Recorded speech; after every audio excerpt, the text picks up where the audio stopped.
وبركاته. إن الحمد لله نحمده ونستعينه ونستهديه ونستغفره ونعوذ بالله من شرور أنفسنا ومن سيئات أعمالنا. من يهده الله فلا مضل له ومن يضلله فلا هادي له. أشهد أن لا إله إلا الله وحده لا شريك له وأشهد أن محمدا عبده ورسوله. يا أيها الذين آمنوا اتقوا الله وقولوا قولا سديدا يصلح لكم أعمالكم ويغفر لكم ذنوبكم ومن يطع الله ورسوله فقد فاز فوزا عظيما. الحمد لله الذي بنعمته تتم الصالحات. ربنا آتنا من لدنك رحمة وهيئ لنا من أمرنا رشدا. اللهم آت نفسي تقواها وزكيها وأنت خير من زكاها أنت وليها ومولاها. Alhamdulillah, syukur pada Allah Azza wa Jal kerana dengan rahmat dan juga limpah kurnia Allah Ta'ala berikan pada kita kesempatan dan juga ruang waktu untuk kita bersama pada malam ni. Kita sambung risalah bacaan pelik dan ganjil dalam salat namun sahih. Masih lagi pada bab yang pertama, iaitu berkaitan dengan doa istiftah ataupun doa iftitah.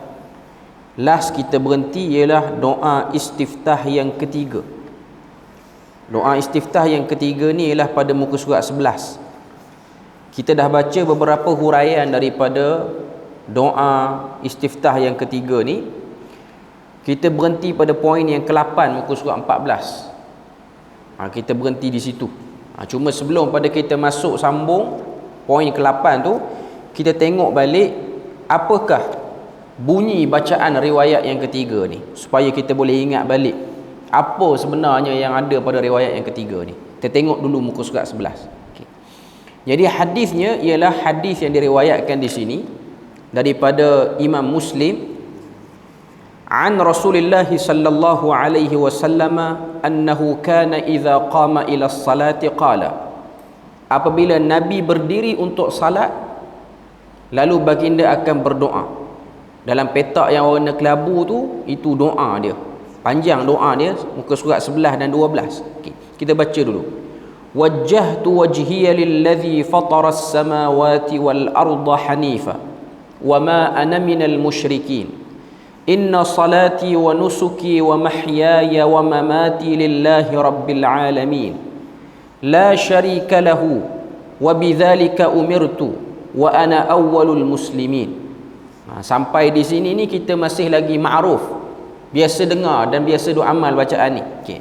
Sambungan dia, Allahumma antal maliku la ilaha illa anta rabbi wa ana abduk, zalamtu nafsi wa'taraftu bi dhanbi faghfir li dhunubi jami'a, innahu la yaghfiru dhunuba illa anta.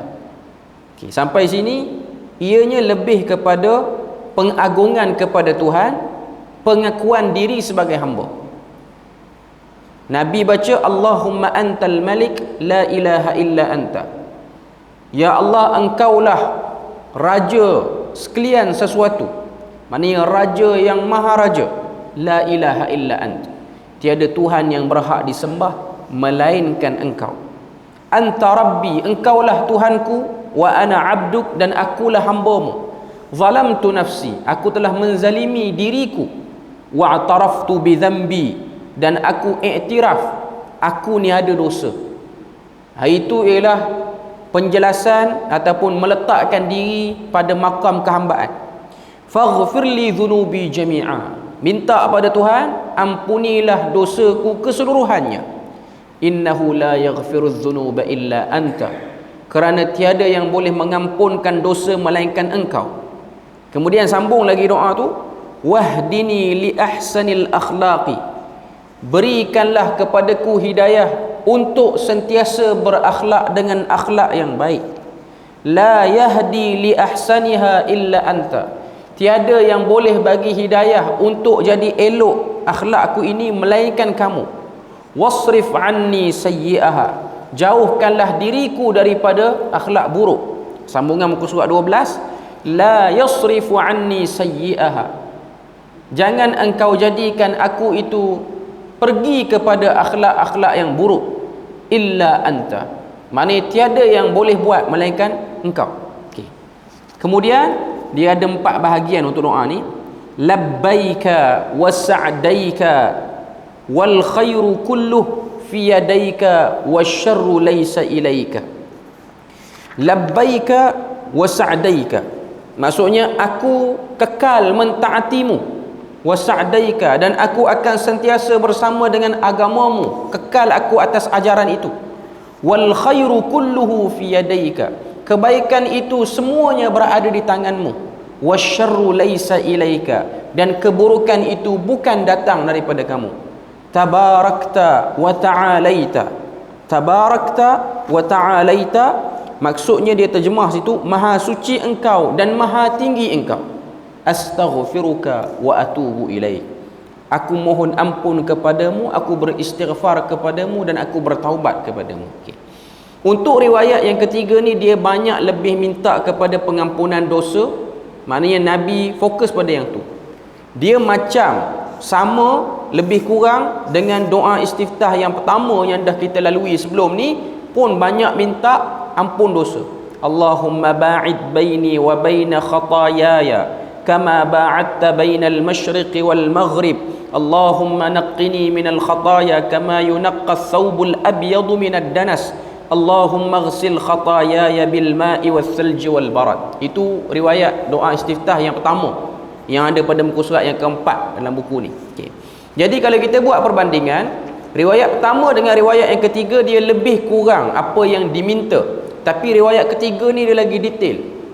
Dan dia ada tambahan, bukan hanya minta ampun dosa, minta perangai elok dan jauh pada perangai buruk. Sebelum pada minta-minta semua benda tu, buat pengakuan macam yang pernah dibuat oleh Nabi Ibrahim. Sebab tu sebut wajjahtu wajhiya lillazi fataras samawati wal ard, sampailah wa ana awwalul muslimin. Itu ialah mengikut perbuatan Nabi Ibrahim, sebab dia perkataan Nabi Ibrahim asalnya. Itu ialah ayat Quran. Dalam Quran ada, kalau tak silap dalam surah Yunus ada sebut tentang doa itu ataupun bacaan seperti itu. Okay. Kita terus pada muka surat yang ke-14, kita pergi pada poin yang ke-8. Kita nak bahas pada bahagian terakhir doa tu, iaitu labbaika was-sa'daika wal khairu kulluhu fi yadaika wasyarru laysa ilaika. Poin ke-8. Okey. Doa wal khairu kulluhu fi yadaika wasyarru laysa ilaika. Poin ke-8 dia sebut muka surat 14. Maksud menunjukkan ketinggian adab kita terhadap Allah Azza wa Jal dengan tidak menisbahkan keburukan kepadanya. Kita nisbahkan kebaikan. Dalam buku dia tulis, dia kata apa? Menunjukkan ketinggian adab kita terhadap Allah dengan kita menisbahkan kebaikan kepada Allah dan bukannya keburukan. Allah Azza wa Jal, dia juga menciptakan keburukan. Tapi keburukan itu datang selepas daripada sebab-sebab yang menyebabkan benda buruk tu berlaku. Bukan dia saja nak buat benda buruk. Hakikatnya Tuhan yang melakukan, membenarkan benda buruk tu terjadi. Cuma bukan dia nakkan keburukan pada hamba, tapi hamba yang degil keburukan tu jadi. Okay, jadi kita nisbahkan wal khairu kulluhu fi yadaika. Engkaulah yang meminati kebaikan berlaku pada hamba-hambamu. Maknanya kita boleh faham di situ, doa ni dia nak beritahu, Nabi nak beritahu, Tuhan suka hamba dia dalam keadaan baik, dan manusia itu akan elok kalau dia sentiasa berada dalam keadaan baik. Keburukan datang pada Tuhan, tapi manusialah yang menjemput keburukan. Sebab tu dalam Quran Allah Ta'ala sebut zaharal fasadu fil barri wal bahri bima kasabat aydin nas. Telah zahir, telah terjadi keburukan di atas muka bumi dan juga di laut dengan sebab tangan manusia. Bukan sebab Tuhan saja nak buat, tapi dengan sebab tangan manusia. Sebab tu ada hadis Nabi sebut, la yakunu zalazila illa alfitana wal ma'asi atau kama qala Nabi. Okay. Tidak berlaku keadaan yang menggerunkan. Zalazil maksudnya gempa. Kita tengok berita gempa bumi berlaku di Syria dan juga yang berlaku di Turki yang menyebabkan dah ramai orang mati 20,000 lebih mungkin ikut pada statistik yang baru. Okay. Bukan nak kata penduduk situ tu perangai teruk. Dia orang kena tu boleh jadi sebab daripada orang lain. Orang tempat lain. Bukan orang tempat tu saja. Bukan orang di kawasan itu. Gempa bumi yang berlaku tu 7.3 ataupun 0.2 skala Richter itulah gempa bumi yang besar dan kuat. Kalau di Syria dia berfokus di Halab, Aleppo. Okay. Gempa bumi yang berlaku di sana, kita ni selalu fikirlah kepala. Berlaku bencana, kita akan kata orang kawasan tu lah yang menyebabkan bencana tu datang. Tak juga. Berlaku bencana, boleh jadi orang kawasan lain. Sebab orang Islam, dia bersatu. Dia ada kesatuan. Boleh jadi dosa kita di Malaysia ni yang ada muamalat tak betul, orang lain kena. Sebab sifat fitnah tu bila mana dia turun, dia tak pilih orang, dia akan turun sekaligus. Okay. Cuma nak katanya tak berlaku keburukan, melainkan ianya diundang. Saja-saja Tuhan nak buat, Tuhan takkan buat. Okay. Poin yang ke-9, hadis ini menganjurkan kita membaca doa istiftah, melainkan jika kita menjadi imam kepada makmum yang tidak mampu bertahan dalam solat yang panjang. Maknanya poin 9 ni dia nak kata tak disarankanlah untuk imam baca doa istiftah dengan riwayat ni kalau salat jemaah. Sebab doanya agak panjang. Kita boleh letak sekitar 2-3 minit untuk bacaan doa, 5 minit pun boleh jadi. Sebab dia agak panjang sebelum masuk suratul Fatihah tu. Jadi maknanya imam tu akan diam lama kalau dia baca doa dengan riwayat ni. Okay, jadi tak disarankan sangat. Bukan tak boleh baca. Kalau nak baca pun kena bagi tahu. Supaya tiada pemikiran-pemikiran yang ragu dalam kepala makmum bila mana imam baca doa-doa yang agak panjang seperti ini. Okay. Yang ke-10, Imam An-Nawawi menjelaskan dalam kitab Al-Majmu' doa istiftah riwayat Sayyidina Ali radhiyallahu anhu ini adalah yang terbaik. Maknanya di sisi Imam Nawawi inilah doa yang paling afdal sebab dia panjang dan banyak pengakuan kehambaan. Doa kedua terbaik adalah doa istiftah riwayat daripada Abu Hurairah. Riwayat Abu Hurairah tu ialah riwayat yang pertama tu lah. Yang pada muka surat yang keempat tu, riwayat yang pertama. Yang tu datang daripada riwayat Abu Hurairah. Okay. Sebahagian ulama, poin yang ke-11, sebahagian ulama seperti Ibnul Qayyim dalam Zadul Ma'ad berpendapat bahawa doa istiftah riwayat Sayyidina Ali ini dibaca dalam salat malam. Maknanya salat qiyam individu baca. Dan dia lebih munasabah lah. Sebab dia lebih lagi memberikan perasaan kehambaan kepada orang yang sedang salat tu. Okay. Terus kepada doa istiftah yang keempat. Okay. Doa istiftah yang keempat ni diriwayatkan oleh Al-Imam Muslim juga macam doa yang ketiga tadi. Okay, kita tengok. Sa'altu Aisyata ummul mu'minina bi ayyi syai'in kana an-nabiy sallallahu alaihi wasallam yaftatihu salatahu idza qama min al-lail. Qalat kana idza qama min al-lail iftataha salatahu. Maksud dia Ummul Mukminin Aisyah radhiyallahu anha ditanyakan tentang doa istiftah Nabi dalam salat malam. Beliau menjelaskan apabila Nabi berdiri untuk salat malam, baginda memulakan salat dengan doa. Doa inilah yang kita nak baca ni, yang dalam kotak bawah tu. Okay. Apa dia doa dia? Allahumma rabba Jibril wa Mikail wa Israfil fatiras samawati wal ard alimal ghaibi wasyahadah anta tahkumu baina ibadika fima kanu fihi yakhtalifun ihdini lima ikhtulifa fihi minal haqqi biiznik innaka tahdi man tasha'u ila siratim mustaqim. Okay. Tengok terjemahan dia, muka surat 16. Allahumma rabba Jibril wa Mikail wa Israfil. Ya Allah, Tuhan pada Jibril, Mikail, Israfil. Nama tiga ni ialah nama malaikat yang masyhur. Jibril, Mikail dan Israfil. Jibril penyampai wahyu kepada para nabi, Mikail pembawa rezeki, Israfil peniup sangkakala. Kebanyakan doa-doa nabi dia akan mention tiga nama ni. Sebab apa? Sebab ketiga-tiga malaikat ini mempunyai kedudukan yang besar di sisi musyrikin Mekah pada zaman jahiliah. Maknanya diorang waktu sembah berhala tu, diorang ada ideologi hebat juga pada tiga malaikat ni, Jibril, Mikail, Israfil. Cuma ideologi diorang salah. Diorang menyangka ketiga-tiga malaikat ini ialah berjantina perempuan. Itu adalah ideologi diorang. Hebat tu hebat. Sebab tu diorang telah meletakkan tiga-tiga malaikat ni dan malaikat-malaikat lain yang diorang tahu sebagai anak perempuan Allah Azza wa Jalla. Itu benda yang diimani, dipercayai oleh musyrikin Mekah. Datang maklumat daripada mana? Datang maklumat daripada ahli kitab. Ahli kitab yang tak bertanggungjawab, iaitu daripada kalangan Yahudi. Jadi bila mana Nabi baca macam ni, ianya sebuah pembersihan yang ada dalam ideologi lama. Mereka para malaikat ini ialah hamba Allah yang tidak berjantina, ciptaan Allah yang tidak berjantina. Okay. Kemudian Nabi sambung lagi doa, Fatiras samawati wal ard, pencipta langit-langit dan juga bumi. Okay. Satu maklumat tambahan untuk tuan-tuan dan puan-puan.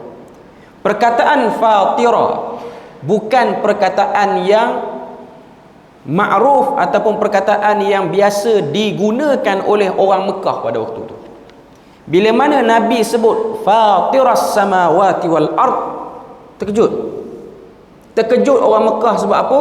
Sebab perkataan ini hanya dipertuturkan oleh ahli kitab sahaja. Fatira ni dia bukan bahasa daerah, walaupun dalam Quran ada surah Fatir. Bila mana dengar saja musyrikin Mekah ni Fatiras samawati wal ard, Muhammad sebut ni, maka dia ada hubung kait apa yang ada dalam ajaran terdahulu, dalam kitab terdahulu dengan apa yang dibawa oleh Nabi akhir zaman ni. Nak sebut dia synchronize, dia berkesinambungan. Maksud Fatir ni ianya membawa maksud Khaliq. Khaliq ni maksud dia pencipta.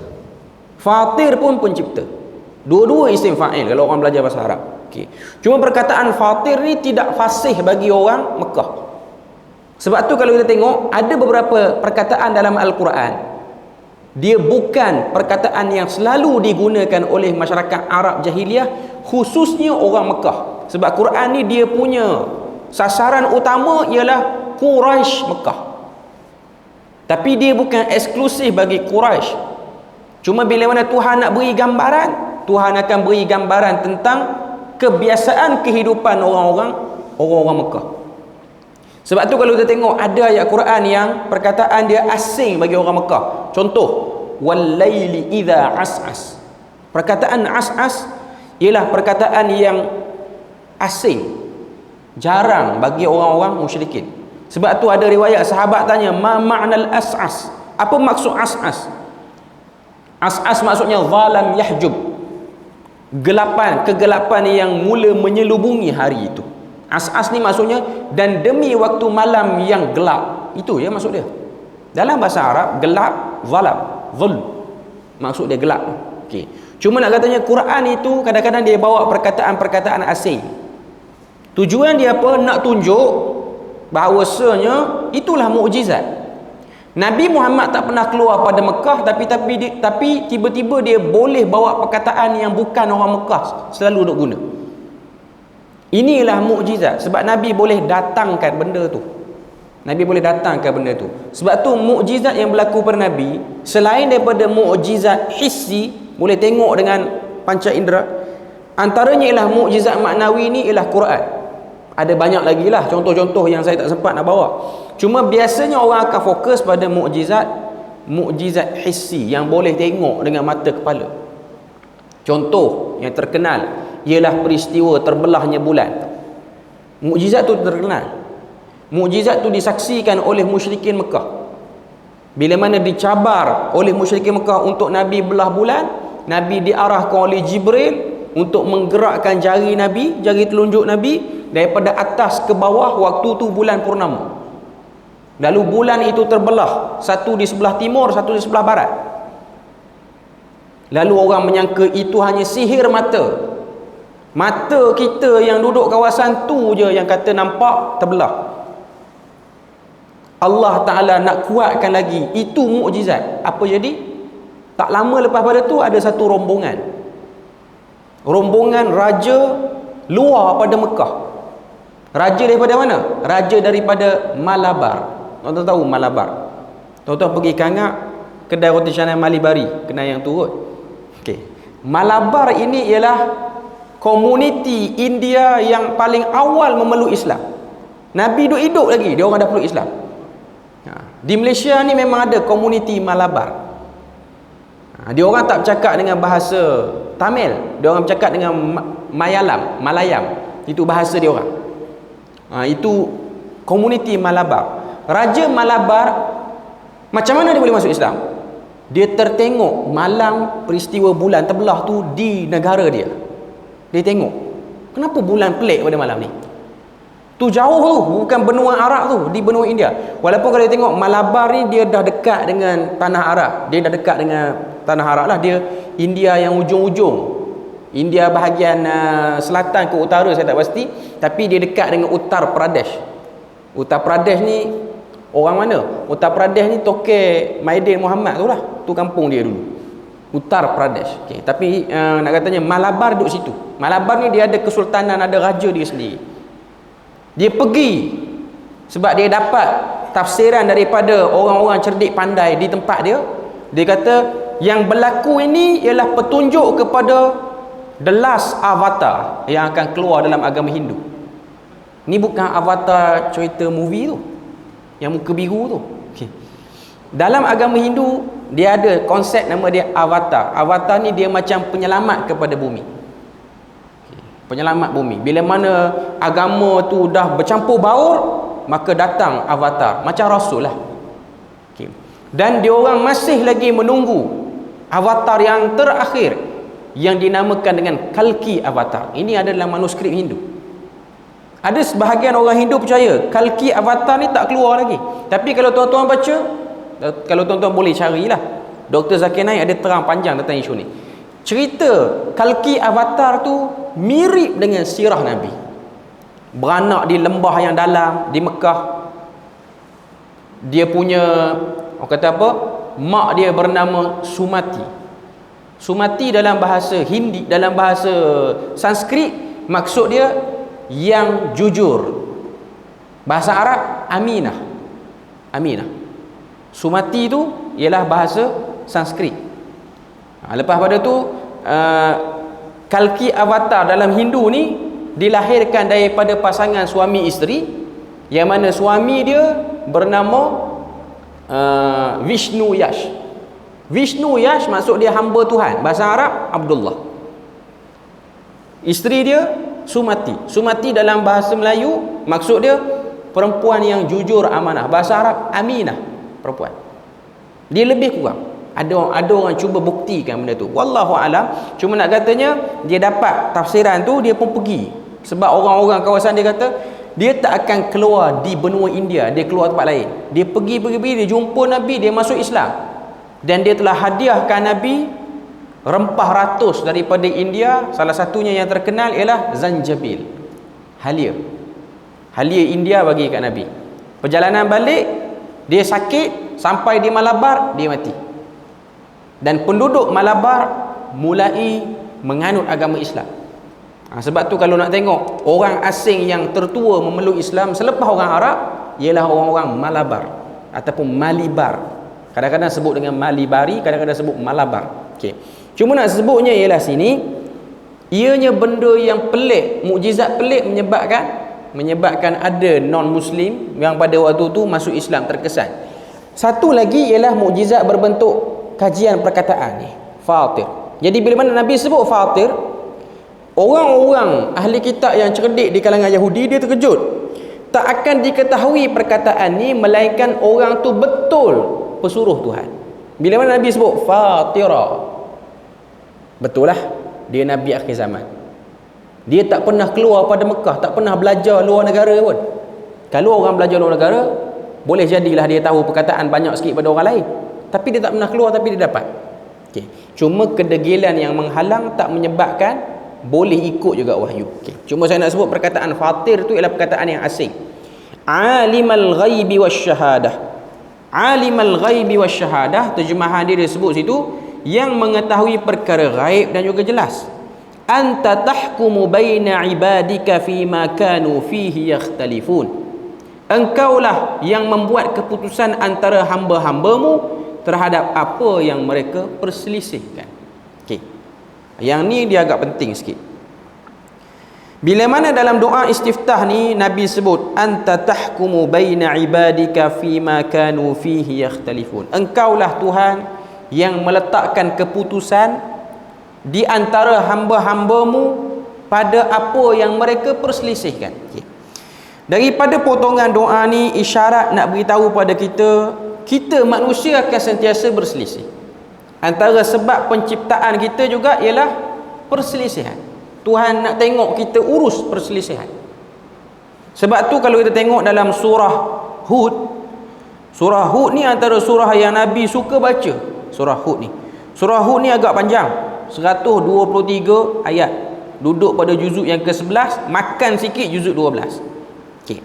Kita tengok surah Hud ayat 118, 119. Saya nak bagi bukti yang kata kita ni hidup mesti akan berjumpa dengan perselisihan.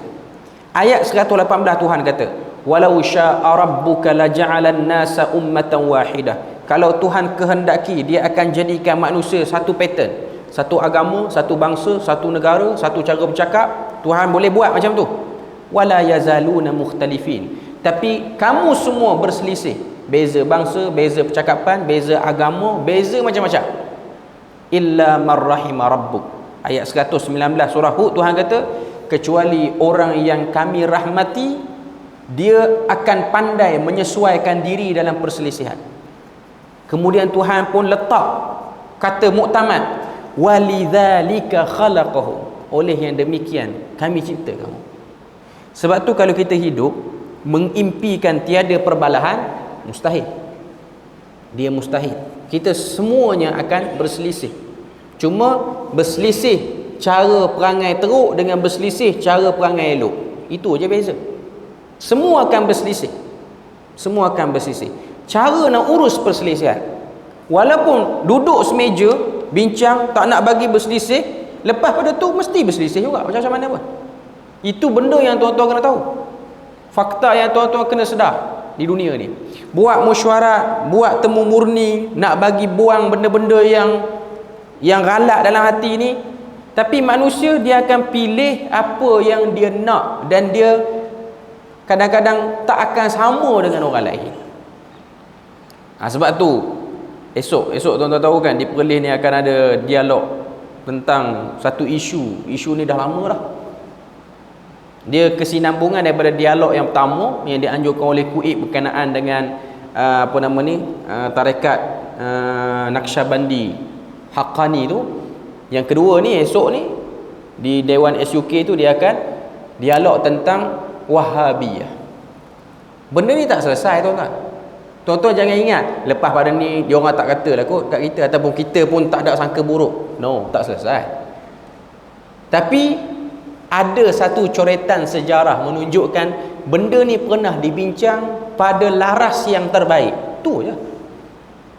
Dia bukan ada orang dipikir lepas pada ni tak bergaduh dah kita, oh mustahil benda tu, tak tahu lagi, tak boleh nak agak lagi. Saya bukan nak kata lepas pada ni kena bergaduh lagi, cuma saya nak katanya ialah janganlah meletakkan expectation yang over sangat. Kadang-kadang orang kita ni eloklah kalau buat macam ni, lepas pada ni tak bergaduh kot. No, dia mustahil, benda tu mustahil. Cuma ada orang dia nak berselisih sehingga pergi pada pergaduhan yang teruk. Sekarang ni kita nak bagi kendor supaya anggap perselisihan itu biasa, bukan perselisihan yang teruk. Tu ya. Macam mana kita berselisih, kita nak pakai baju ni, orang lain nak pakai baju warna lain, kita tak boleh kata apa hal pakai baju warna lain, apa tak ikut aku. Tak boleh paksa orang. Itu pergaduhan. Okey, itu pergaduhan. Kita menghormati dia selama mana baju dia elok, tak bawa fitnah apa semua, dia bebas untuk buat ataupun nak pakai. Cuma nak kata dalam doa istiftah ni Nabi sebut tentang benda ni.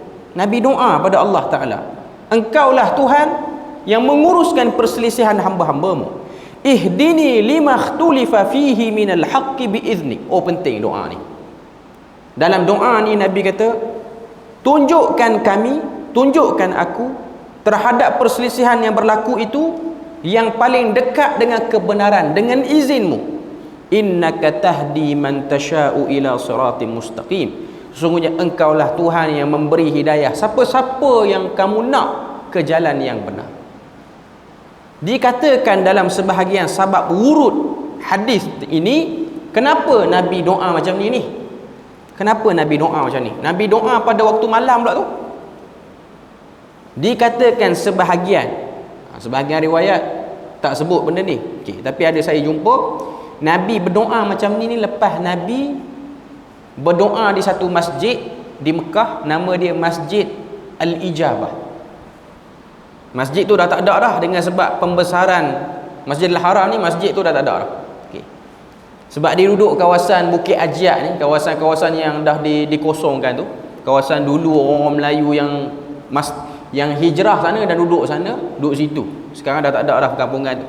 Ada tapi dia sikit, komuniti tak ramai macam dulu. Okey. Nabi pergi masjid, Nabi doa pada Allah Taala 3 perkara. Nabi doa, ya Allah, jangan engkau azab kaumku, umat aku seperti mana kamu azab kaum Nabi Nuh, tenggelam sekaligus. Allah Ta'ala perkenan doa tu. Allah Ta'ala beri jaminan pada Nabi, umat akhir zaman, kita semua ni, teruk macam mana perangai pun, tak akan kena banjir yang kaut sekali. Banjir mungkin berlaku, tapi tak kaut semua. Okay. Yang kedua, ya Allah, jangan engkau azab kaumku seperti mana kaum yang telah terkena pekikan yang kuat, mati dalam keadaan dengar bunyi tu.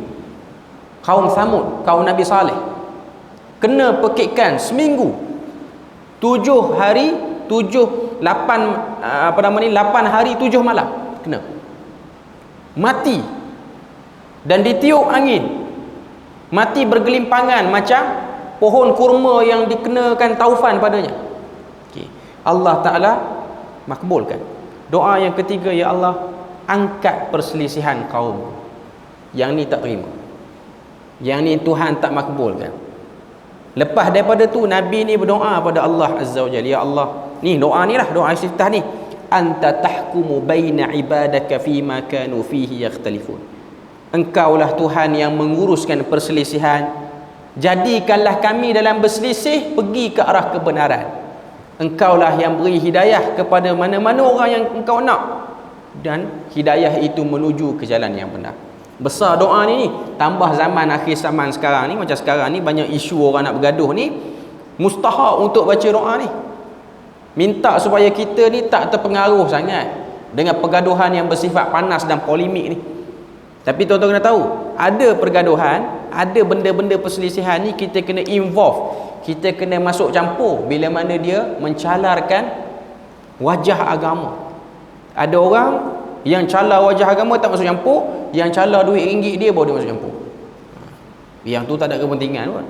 Sebab tu Nabi dia tengok kalau pergaduhan tu ada manfaat untuk agama, bukan Nabi masuk bergaduh, Nabi cuba terangkan mana yang betul, mana yang salah.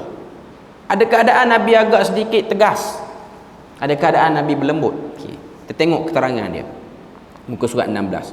Keterangan daripada Syekh Alawi bin Abdul Qadir As-Saqqaf. Syekh Alawi bin Abdul Qadir As-Saqqaf ni ialah pemilik kepada sebuah carian internet yang terbesar di Arab Saudi ni. Nama dia Durar As-Saniyah, ataupun kalau orang tulis kod Rumi, dorar.net. Ni dia ada syarikat besar dia. Banyak jasa dia kepada pengkaji-pengkaji agama, orang belajar sekarang lah. Dia punya buat satu portal carian hadis, sirah, hukum hakam, semua duduk dalam tu. Okay.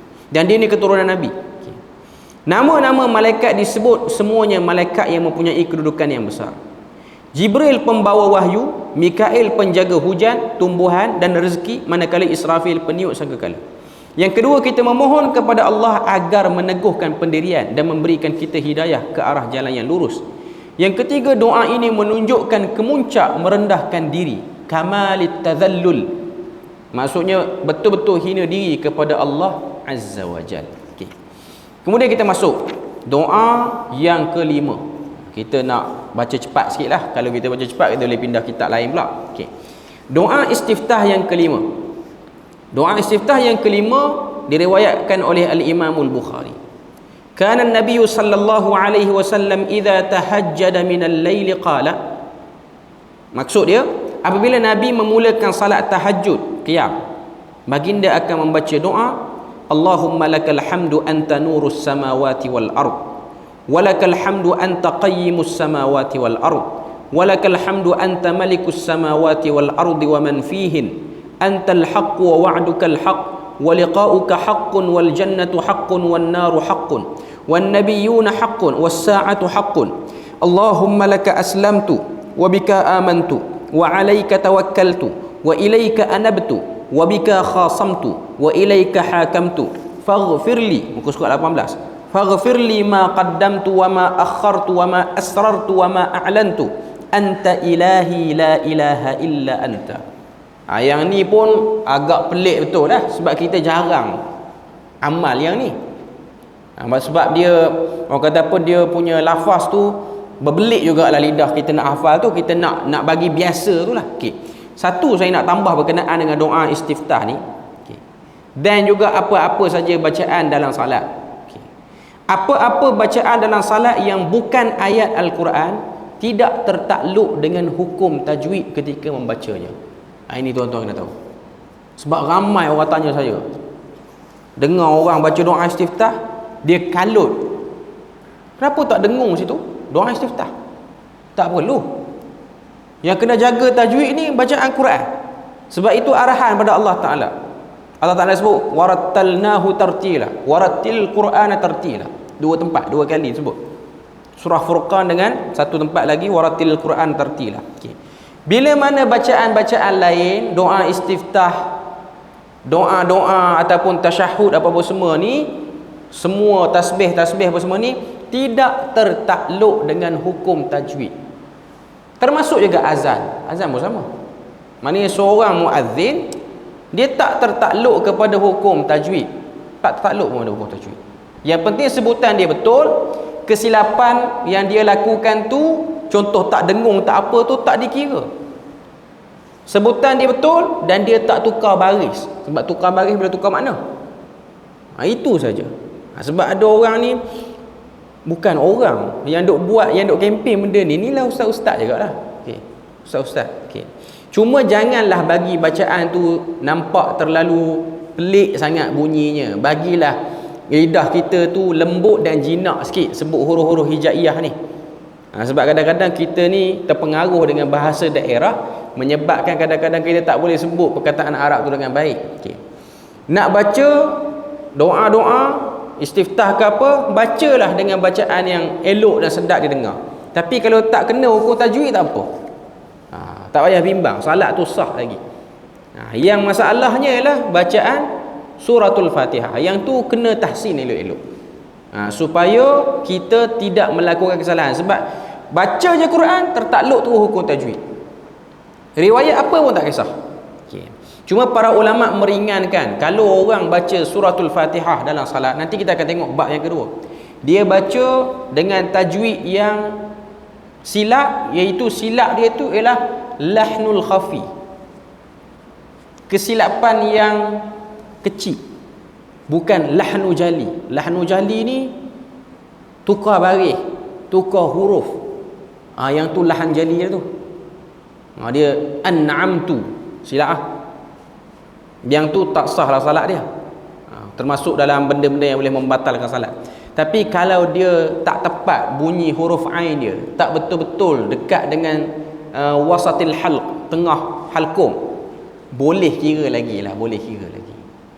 Ada satu kelompok, ini dalam Majmu' Fatawa Ibn Taymiyah. Majmu' Fatawa Ibn Taymiyah, ada soalan datang kepada dia. Soalan ni datang daripada orang-orang Atrak. Atrak ni ialah gelaran kepada orang Turki. Orang Turki ni Arab akan panggil dia Atrak. Atrak. Okay. Orang-orang Atrak ni, orang Turki ni, mereka ada kesukaran untuk menyebut huruf kaf dengan baik. Dia orang payah nak sebut huruf kaf. Biasanya bila mana dia orang sebut huruf kaf, dia memang menunjukkan dia tak fasih. Saya ingat dulu waktu belajar ada kawan-kawan program pertukaran pelajar ni daripada Turki, daripada Istanbul. Okay. Dia orang duduk di asrama ni, duduk di sakan tulab ni, penginapan pelajar. Ada surau tu diuruskan oleh student-student Melayu lah, kebanyakannya Malaysia. Okay. Jadi dia orang ni ikut sekali program salat Jumaat apa semua, dan hari tu dia orang minta untuk azan. Dia orang azan. Bila mana dia orang azan, dia orang pun azan, Allahu Akbar, Allahu Akbar. Tak boleh sebut huruf kaf. Dia sebut huruf kaf, dia bunyi ca kita. Allahu Akbar, Allahu Akbar. Bila mana dia baca Quran pun macam tu lah. Alhamdulillahirabbil alamin maliki yaumiddin, disebut macam tu. Tak boleh nak ejah. Okay. Jadi benda tu pernah berlaku pada zaman Ibn Taymiyah. Awal lagi orang mai tanya, sah ataupun salat orang-orang yang memang betul-betul tak boleh hijaz. Dalam soalan tu, dalam jawapan tu, kalau tengok Ibn Taymiyah sebut salatnya sah dalam keadaan dia berusaha untuk perbetul lidah dia. Dia belajar. Last sekali dapat. Sebab ada orang Turki yang qari baca Quran ni, bacaan Quran dia macam Arab juga bunyi. Elok bacaan dia, lebih elok, lebih sempurna pada Arab. Jadi dia orang masih lagi sah. Kita jangan memberat-berat sangatlah isu ni. Yang penting dia ada usaha nak improve diri. Jangan lepas orang tegur dia tak betul tu, Maliki Yaumiddin. Aku tak boleh. Yang tu dekat pada tak sah lah, degil dia. Dia kena belajar. Lidah ni macam-macam. Kita orang Melayu ni ada terpengaruh dengan bahasa daerah kadang-kadang. Orang Jawa ke apa semua, dia ada huruf ghain yang susah untuk disebut. Sebab memang agak payah. Bahkan tuan-tuan kena tahu, orang Arab sendiri pun mereka mengalami beberapa huruf dia orang payah nak sebut. Sebab setiap bangsa ni dia ada pelak dia sendiri yang dia tak boleh nak sebut betul. Antaranya ialah dad. Huruf dad tu yang paling payah. Sebab tu Nabi pernah sebut dalam satu hadis, Nabi kata, ana afsahun nas bi lughatid dad. Aku orang yang paling fasih dengan bahasa dad, iaitu bahasa Arab. Sebab huruf dad ni hanya ada dalam bahasa Arab. Bunyi macam tu. Bahasa lain dia tak ada. Okey. Cuma nak sebutnya, kalau baca doa istiftah ni tak perlu bimbang lah. Kalau tak dibaca dengan tajwid, tak perlu dengung, tak perlu ikhfa, hukum 5, hukum mim mati tu tak tertakluk untuk bacaan doa istiftah ni. Okey. Kita tengok terjemahan dia lah dulu. Okey, terjemahan. Habis terjemahan ni kita tutuplah kot. Kita akan sambung pada minggu seterusnya. Ya Allah, muka surat 18. Segala pujian tertentu buat Engkau. Engkaulah cahaya langit-langit dan bumi. Segala pujian tertentu buat Engkau. Engkaulah yang membina langit-langit dan bumi. Segala pujian tertentu buat Engkau. Engkaulah Tuhan pentadbir langit-langit dan bumi dan apa yang ada di antaranya. Engkaulah yang benar, janji Engkau benar, kalam Engkau benar, pertemuan dengan Engkau pasti benar. Syurga itu pasti benar, neraka itu pasti benar, para nabi membawa kebenaran dan hari kiamat itu benar. Ya Allah, kepada Engkau aku berserah diri, kepada Engkau aku beriman, dan kepada Engkau aku bertawakal, kepada Engkau aku kembali, kepada Engkau aku mengadu, kepada Engkau aku berhukum. Maka ampunilah dosa aku yang akan datang dan telah lalu, dosa yang akan aku sembunyikan dan zahirkan. Engkaulah Tuhan sembahanku, tiada Tuhan yang layak disembah melainkan Engkau. Okay. Kita tengok terjemahan ni dulu. Tuan-tuan boleh balik rumah nanti perhatilah sikit. Yang ni kita akan tengok syarah dia pada kuliah yang akan datang. Jadi kita berhenti pada malam ni ialah pada doa istiftah yang kelima. Kita berpada situlah kot untuk malam ni. Moga Allah Ta'ala beri rahmat dan berkat. Subhanakallahumma wa bihamdik, asyhadu an la ilaha illa anta wa astaghfiruka wa atubu ilaik. Wassalamualaikum warahmatullahi wabarakatuh.